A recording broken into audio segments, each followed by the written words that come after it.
وعلیکم السلام علامہ صاحب، کیسے ہیں آپ؟ خیریت سے ہیں؟ اللہ تعالیٰ کا احسان ہے. کون ہے میرے ساتھ؟ علامہ صاحب معذرت کے ساتھ ایک خاص بات کی، اس لیے میں آیا. میسم جعفری بات کر رہا ہوں. جی تو جناب، کیا آپریٹر سے ہوا؟ میں نے گزارش کی. آغا صاحب وہ ایک مسئلہ چلا تھا خلیفتین والی حدیث کا نا، وہ نور بھائی بھی آئے تھے آپ کے پاس. ہاں وہ سر جی یہ کوئی گزشتہ 3-4 دن پہلے کی بات ہے کہ انجینئر صاحب نے اعلان کیا ہے. وہ کہتے ہیں جی حدیث خلیفتین بھی صحیح ہے، حدیث ثقلین بھی صحیح ہے، مانتے ہیں، لیکن اس کانٹیکس میں نہیں مانتے، اس کانٹیکس میں مانتے ہیں.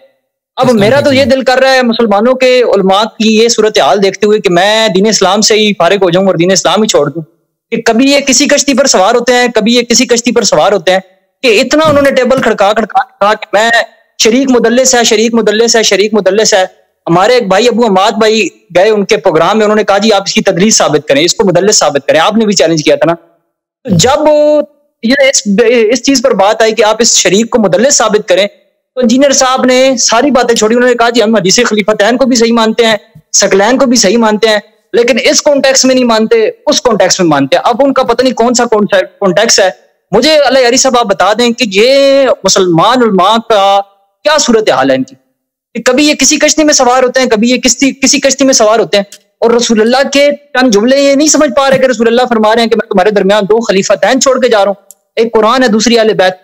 تو سر آپ کیا پیغام دینا چاہیں گے، کیا میسج دینا چاہیں گے؟ لوگ تو ملے تو جائیں گے. میسج کیا میسج ہے بھائی یہ تعصب بول رہا ہے، ان کا نام تعصب بول رہا ہے کہ وہ ایک حدیث کو صحیح بھی مانتے ہیں اس کو، لیکن اس کو جو حدیث کے الفاظ ہیں کہ اگر ان کے اتباع کرو گے، یعنی ثقلین خلیفتین کے اتباع کرو گے تو کبھی گمراہ نہ ہو جاؤ گے. یعنی رسول پاک صلی اللہ علیہ وسلم کا وعدہ ہے کہ میرے بعد گمراہی تو یقینی ہے. انہوں نے خود فرمایا کہ امت کے 73 فرقے بنیں گے، 72 جہنم میں ہے، صرف ایک فرقہ ہے جو جنتی ہے. تو یہ تو انسان کے لیے یہ تو ایک بہت ہی خطرے کا اور بہت ہی ہوشیار رہنے کا ایک اعلان ہے، ایک زنگ خطر ہے رسول پاک صلی اللہ علیہ وسلم کی جانب سے کہ صرف مسلمان بننا باعث نجات نہیں ہے. امت کے 73 فرقے بنیں گے، سب جہنم میں سوائے ایک فرقے. اور رسول پاک صلی اللہ علیہ وسلم نے فرمایا کہ وہی فرقہ اہل نجات ہے جو خلیفتین ثقلین کی اتباع کرے. جو ان کی اتباع کرتا ہے وہ کبھی گمراہ نہیں ہوتا. تو اس بات کے میرے عزیز کئی نتائج ہیں. ایک یہ ہے کہ یہ بات کس سے کہی؟ صحابہ سے کہی. تو سب صحابہ پہ واجب یہ تھا کہ اسی طرح جس طرح وہ قرآن کو مانتے ہیں اسی طرح اہل بیت علیہ السلام کی اتباع کریں. تو اس لیے پس واجب لازم ثابت یہ آیا کہ اہل بیت علیہ السلام کی امامت صحابہ کے ہر فرد پر واجب ہے، جس طرح قرآن کی طاعت واجب ہے. امیر المؤمنین علیہ السلام کی طاعت ان سب پہ واجب ہے، ابو بکر پر، عمر پر، عثمان پر. اور اگر کسی صحابی نے اہل بیت علیہ السلام کی اتباع نہیں کی تو وہ گمراہ ہے، کیونکہ پیغمبر کا وعدہ یہی ہے کہ نجات کا ایک ہی طریقہ ہے. تو کیونکہ ابو بکر، عمر، عثمان نے، ان لوگوں نے اہل بیت علیہ السلام یا کسی بھی صحابہ نے جنہوں نے اہل بیت علیہ السلام کی اتباع طاعت نہیں کی، ان سے تمسک نہیں کیا، ان سے دین اخذ نہیں کیا، ان کی اتباع نہیں کی، تو وہ لوگ گمراہ ہیں. تو گمراہ تو لازمی بات ہے کہ ان کی امامت، ان کی خلافت سب کچھ باطل ہے. یہ پہلا نتیجہ. دوسرا نتیجہ یہ ہے میرے محترم ناظرین کہ دین کے تمام احکام میں ہم نے اہل بیت علیہ السلام کی اتباع کرنی ہے. اور وہ صحابہ عادل ہیں، وہ صحابہ ہدایت کے راستے پر ہیں جنہوں نے اہل بیت علیہ السلام کو اپنا امام، اپنا واجب الطاعہ، لیڈر سمجھا ہے. تو اس سے لازم ہوتا ہے پھر سب فرقے ختم ہو جاتے ہیں نا، پھر تو سب فرقے ختم ہو جاتے ہیں. اس سے جتنے جماعت عمریہ کے جتنے فرقے ہیں، جتنے بھی ابو بکر عمر کے چاہنے والے، ان پہ واجب ہے کہ ابو بکر عمر عثمان کی گمراہی پہ شہادت دیں. یا تو یہ حدیث صحیح ہے یا وہ گمراہ ہے، یا تو یہ حدیث صحیح ہے اور ابو بکر عمر گمراہ ہیں، یا یہ حدیث باطل ہے. اگر یہ حدیث باطل ہے تو لازمی بات ہے کہ مستری صاحب یہاں پہ پھنس گئے ہیں. مستری صاحب جو ہے نا، وہ رسول پاک صلی اللہ علیہ وسلم کے زمانے میں ایسے لوگ بہت تھے کہ وہ بالکل یقین سے جانتے تھے کہ پیغمبر حق ہے. وہ جنہوں نے ان کے معجزے دیکھے تھے پیغمبر کے، شق القمر جس نے دیکھا ہو اپنی آنکھوں سے، بھائی اس کے دل میں شک رہتا ہے کہ یہ پیغمبر نہیں ہے. وہ شک رہتا ہے. بھائی مجھے بتاؤ جعفری صاحب. ہاں جی بالکل. جو یہ مکے کے جو لوگ تھے نا، مکے کے لوگ رسول پاک صلی اللہ علیہ وسلم کو یہ بچپن سے جانتے تھے، اور جانتے تھے کہ اتنا شریف، اتنا صادق، اتنا امین کہ کبھی جھوٹ نہیں بولتا. ان کا لقب ہی یہ صادق و امین تھا. وہ اپنی امانتیں، کفار اپنی امانتیں ان کے پاس رکھتے تھے، یہ تو مشہور ہے. اور انہوں نے یہ خود نقل کرتے ہیں کہ رسول پاک صلی اللہ علیہ وسلم آئے, انہوں نے کہا اگر میں آپ کو خبر دوں کہ اس پہاڑی کے نیچے ایک دشمن کا لشکر ہے, کیا تم میری تصدیق کرو گے؟ انہوں نے کہا جی ہاں, ہم سب کی تصدیق کریں گے. کیوں تصدیق کرو گے؟ کیونکہ ہم نے آپ کو ہمیشہ سچا پایا ہے. تو لیکن دیکھیں ایسا سچا شخص, وہ خود کہتے ہیں آپ کبھی جھوٹ نہیں بول سکتے. انہوں نے خبر بھی دی ہے کس بات کی؟ اس بات کی خبر دی ہے جو یہ خود جانتے ہیں کہ یہ سچ ہے. وہ کون سی بات ہے؟ کہ یہ ان کی بتیں جو ہیں یہ جھوٹ ہے. اب یہ مکے کے لوگ اس طرح بیوقوف نہیں تھے, یہ بڑے شیطان تھے. یہ تجارت کے لیے نکلتے تھے, مثلا جاتے تھے شام جاتے تھے, یمن جاتے تھے, اور سیاست میں یہ بہت تیز لوگ تھے. ان کو پتا تھا کہ یہ بت میں خود کس چیز سے بنا رہا ہوں, مٹی سے بنا رہا ہوں یہ بت کو, یا پتھر سے بنا, یا لکڑ سے بنا رہا ہوں.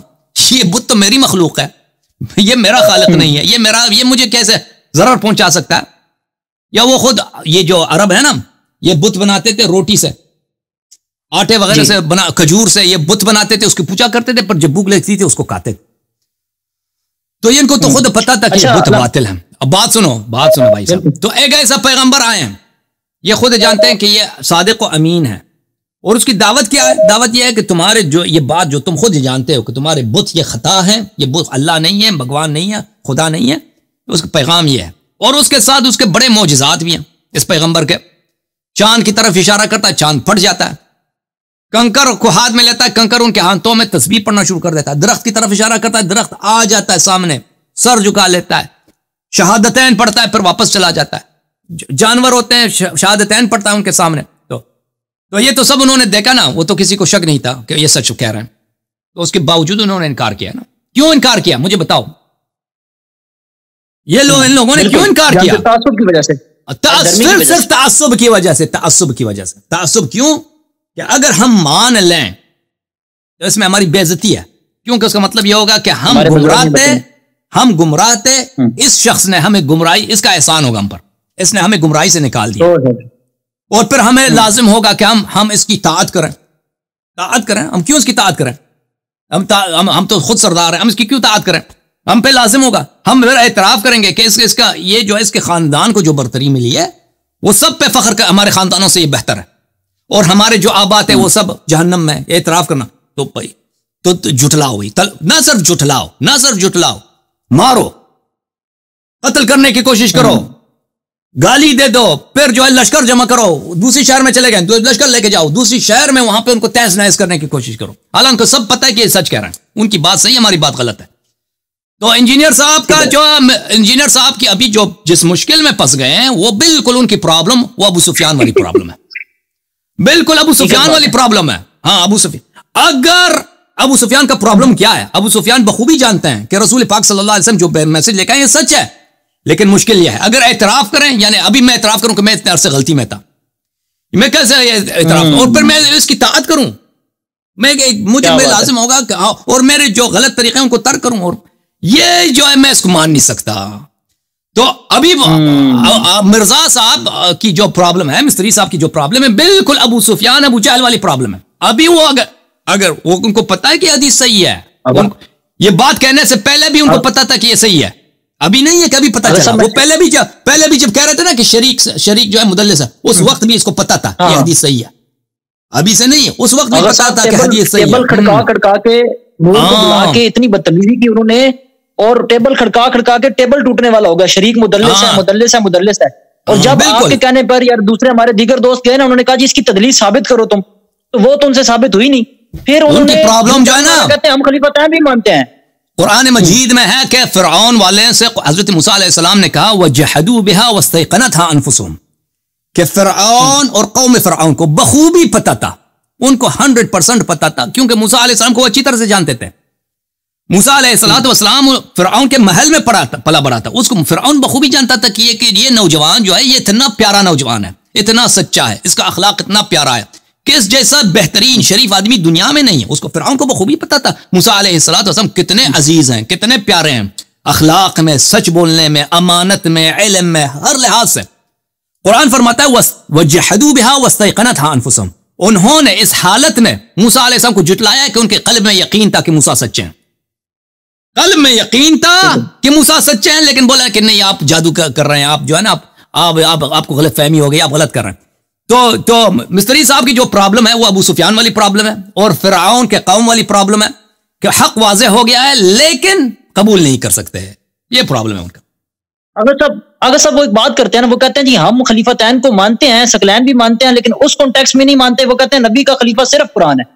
آغا صاحب کیا یہ بات کہیں قرآن و حدیث میں ملتی ہے؟ بھائی جب میں نے ابھی میں پشتو میں تو نہیں کہہ رہا تھا نا, اردو میں کہا, جب پیغمبر صلی اللہ علیہ وسلم نے کہہ دیا ہے کہ اگر ان کے اتباع کرو گے کبھی گمراہ نہ ہو جاؤ گے, یہ میرے جانشین ہے, اگر ان کی طاعت کرو گے کبھی گمراہ نہ ہو جاؤ گے.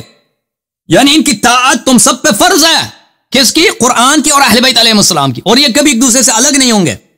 تو جس طرح قرآن کی طاعت واجب ہے اسی طرح اہل بیت علیہ السلام کی طاعت واجب ہے. کانٹیکسٹ کو کس کانٹیکسٹ کی بات کر رہے ہیں؟ حدیث کے الفاظ. ہم کوئی ایسے ہم کوئی اجنبی الفاظ نہیں کہہ رہے ہیں جو حدیث میں نہیں ہے, وہ تو حدیث کے الفاظ ہیں.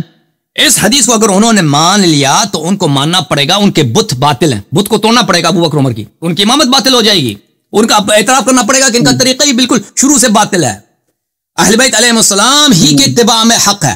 تو وہ جو ہے نا ان کی پرابلم ہے. اور یہ صرف میں آپ کو ایک بات بتاؤں, یہ صرف انجینئر صاحب کی پرابلم نہیں ہے, یہ بہت سارے 90% جماعت عمریہ کے علماء کے یہ پرابلم ہے کہ ان کو پتا ہے کہ شیعہ مذہب حق ہے. ان کو پتا ہے, یعنی تعداد کم نہیں ہے, یعنی بہت علماء بہت زیادہ ہیں. ان کو پتا ہے کہ ابو بکر عمر کی خلافت باطل ہے, اہل بیت علیہ السلام کی امامت ثابت ہے. ان کو بخوبی پتا ہے. ان کو یہ بھی پتا ہے کہ نجات منحصر ہے, جیسے پیغمبر صلی اللہ علیہ وسلم نے فرمایا کہ اگر ان کی اتباع کرو گے گمراہ نہ ہو جاؤ گے. نجات ہدایت منحصر ہے اہل بیت علیہ السلام کے اتباع پر.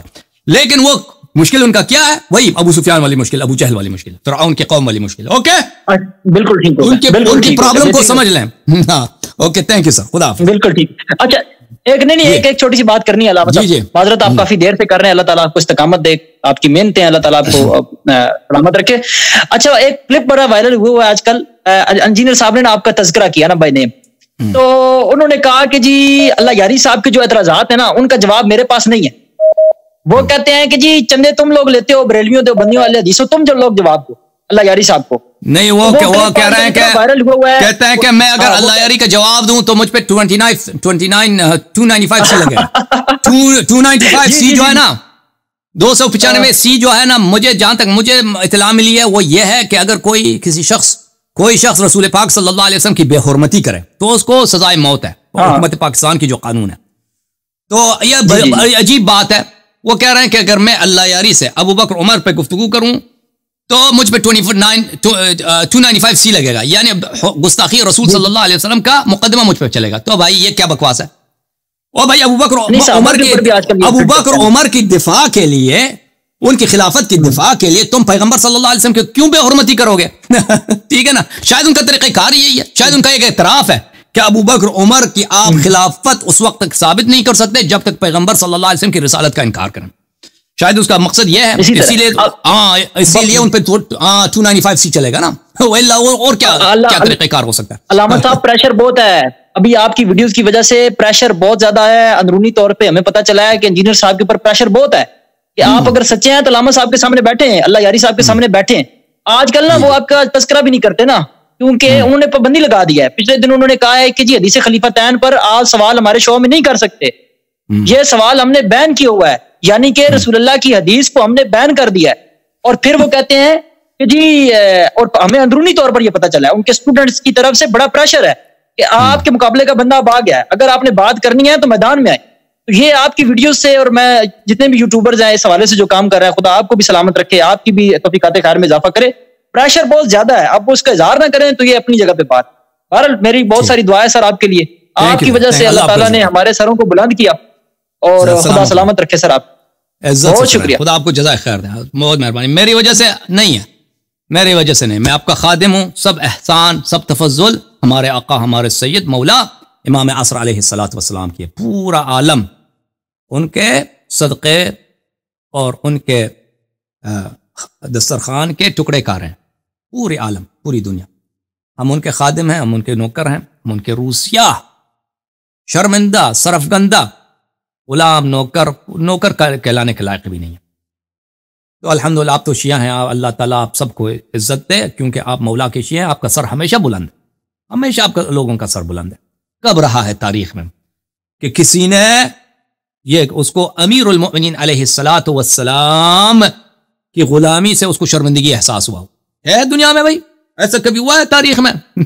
کہ کسی نے اس لیے کہ وہ اہل بیت علیہ السلام کا محب ہے، امام حسین علیہ السلام کا چاہنے والا ہے، امام جعفر صادق علیہ السلام کا پیروکار ہے، امیر المؤمنین علی ابن ابی طالب علیہ السلام کا محب پیروکار ہے، اس وجہ سے اس کو شرمندگی کا احساس ہوا ہو؟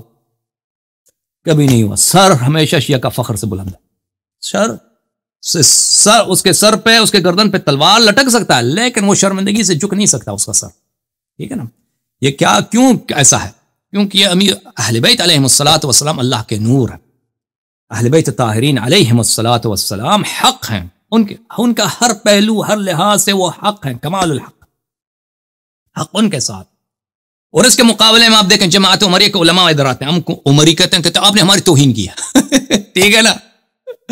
وہ ادھر مولوی صاحب آئے تھے نا، کیا نام تھے، عثمان بلوچ صاحب، یہ خیرپور گروپ کا، وہ بدتمیز سا ایک مولوی آتا کہتا ہے کہ آپ نے ہماری بدتمیزی کی ہے، آپ نے ہمیں عمری کا.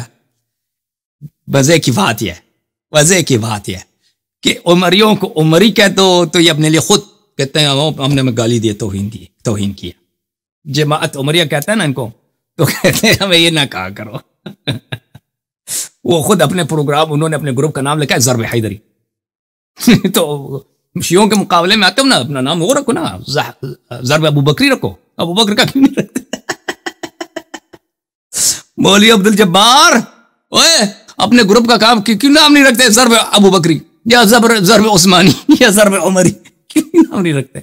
کیونکہ تمہیں پتہ کہ توہین ہے، اس پہ فخر نہیں کر سکتے. ٹھیک ہے کہ نہیں؟ وہ بھائی ہم ہیں الحمدللہ رب العالمین، دنیا میں ہمارا سر بلند ہے اس لیے کہ ہمارے لبوں پر ذکر ہے کس کا؟ حیدر صفدر کا سلام اللہ علیہ، سلام اللہ علیہ. کس کا ذکر ہے؟ حضرت فاطمہ الزہرا ام ابیہا سلام اللہ علیہا کا، سیدۃ نساء اہل الجنہ سلام اللہ علیہ.